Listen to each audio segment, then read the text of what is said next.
Gusto estar hablando con el ingeniero Pablo Marco Vecchio, subgerente de Agro, y también con el ingeniero Tomás Furcade, director de LS Screening Asociados y de Advanta Global. Buenos días, gracias por participar de esta entrevista con Tiempo de Seguros. ¿Qué tal? Buen día. ¿Cómo andas, Marcelo? Hola, Marcelo. Un placer estar siempre acá con ustedes. Bueno, a ambos la realidad impone que tengamos que hablar porque se está incendiando todo en la Argentina. Cada día abrimos el diario, leemos los portales y nos enteramos de un nuevo y lamentable siniestro forestal. Así que, Pablo, vos que sos un especialista en la materia, te quería preguntar acerca de estos últimos siniestros forestales. Sí, Marcelo, mira, hay una sequía muy importante, producto de la Niña, ¿no?, que estamos viviendo en este momento, y eso trae sobre gran parte del país condiciones muy predisponentes para que ocurran siniestros. Se incendia un pastizal, se incendia se escapa de un asado, algún basurero, lo que sea, y enseguida se despliega por todo los alrededores. Enseguida pasa a las plantaciones forestales, y eso es muy delicado. El riesgo es muy grande, a pesar de que cada empresario forestador toma sus recaudos, ¿sí? Tiene que tener cortafuegos, tiene que tener agua disponible para apagar el incendio, un mecanismo de manejo del fuego, un montón de gente preparada, capacitada, con la maquinaria disponible. Tiene que estar a la orden del día porque en cualquier momento salta una chispa y eso se dispara. Ahora, en la práctica vos ves que eso se está dando, esa prevención que tendría que haber, se está haciendo jugar al momento de tener una plantación forestal, o también estamos en un momento atípico donde tal vez las medidas de prevención se dejaron de lado y por eso justamente con una sequía grande y medidas que se dejaron de lado tenemos los siniestros que estamos teniendo. Mira, yo creo que los productores forestales se lo toman muy en serio, ¿no? Que tienen conciencia y tienen un equipo de gente preparado. Eso lo venimos viendo en varios incendios. Pero hay mucho descuido de parte de la gente común y corriente, que pasa y tira un cigarrillo prendido o se descuida cuando va a hacer un asadito en el campo. Eso sí, por ese lado hay mucho descuido, que es difícil de prevenir, porque tiene que ser una conciencia colectiva de toda la sociedad. ¿También crees que puede provenir de algo de malevolencia, así como a veces ocurre con los silobolsa, donde son atacados por actos de malevolencia, que pueda haber acciones malevolentes donde utilizan el fuego para atacar, en este caso, una plantación? Puede ser, no es lo normal, la verdad que más que nada se originan en descuidos. Sí, en alguna máquina le falla, algún peatón descuidado. Puede haber, a veces puede haber alguna sospecha, ¿viste?, de algún caso de un empleado despedido que por venganza le quiere prender fuego al patrón, ese tipo de cosas, pero son raras, la verdad que no es lo común. Tomás. Con este tema, Marcelo, de que muchas veces el origen del incendio forestal está fuera del propio campo, también en campos, no es como la fábrica que se va a empezar adentro de la fábrica el incendio. Lo que puede pasar algunas veces es que hay posibilidades de recupero y subrogación, ¿no? Ya sea porque empezó en un campo de al lado o en una máquina cosechadora que es de un tercero. En un caso forestal, este año estamos haciendo un intento de recupero contra un aserradero en el que comenzó el incendio. Entonces, muchas veces pasa esto de que el responsable del incendio es un tercero contra el cual se puede repetir. Obviamente, si fue una persona que pasó, tiró un cigarrillo y desapareció, no, pero en muchos casos hay posibilidades de recupero.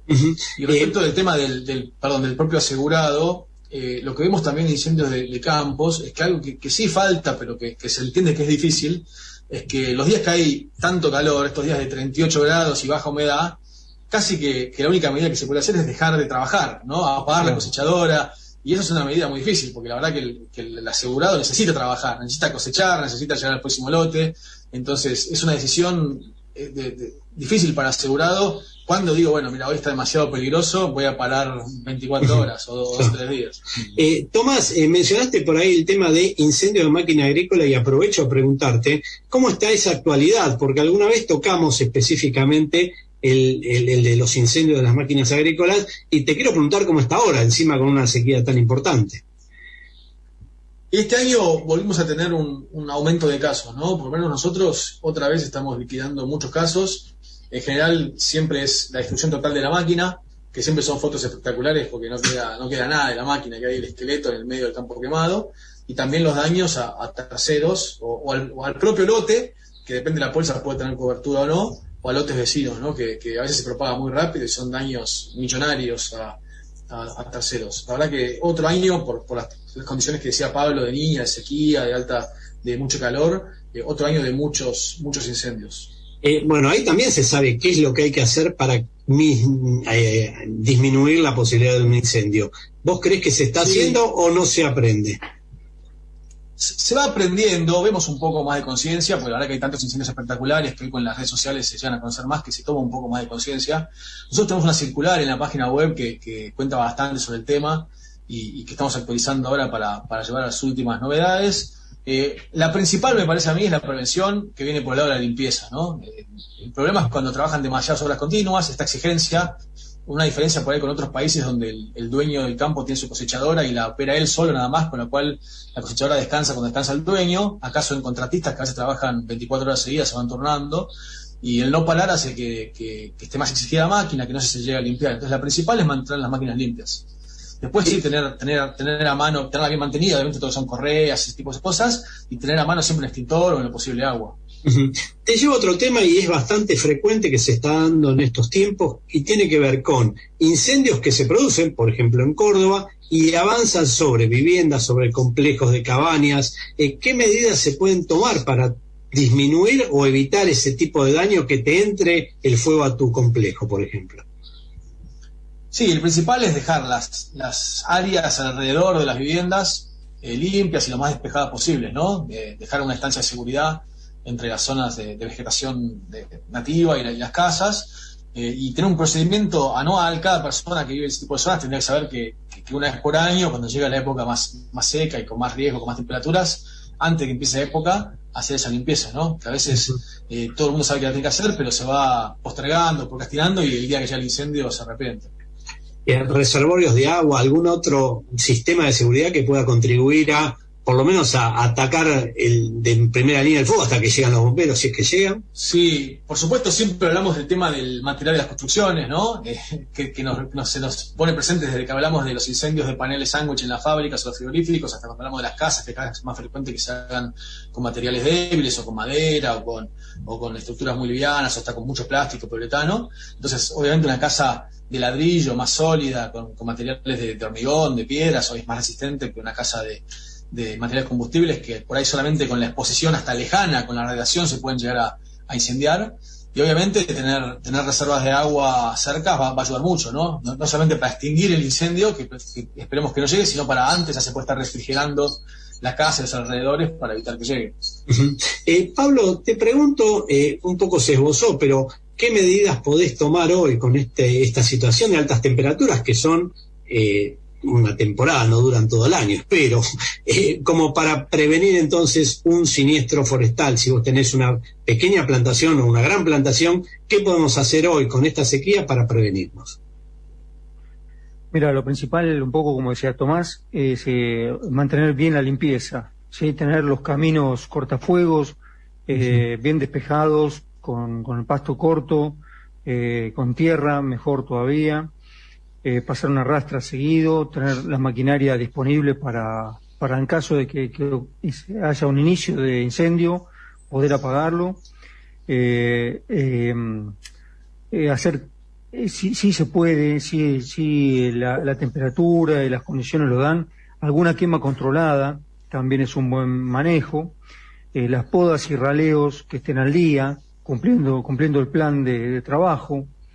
Y sobre todo cuando la temperatura no es recomendable, cuando las condiciones ambientales no son aconsejables, detener todo, no insistir en seguir trabajando, porque a lo mejor conviene parar 3-4 horas al mediodía y estirar un poco antes a la mañana o seguir a la noche, pero no, es horas del mediodía tratar de no trabajar.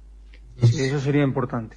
Y a vos, Tomás, te pregunto casi lo mismo, pero ya un poco orientado a viviendas particulares y fábricas. ¿Cómo impactan los episodios así de mucho calor, temperaturas extremas, en la posibilidad de ocurrencia de un incendio y qué podemos hacer para prevenirlos?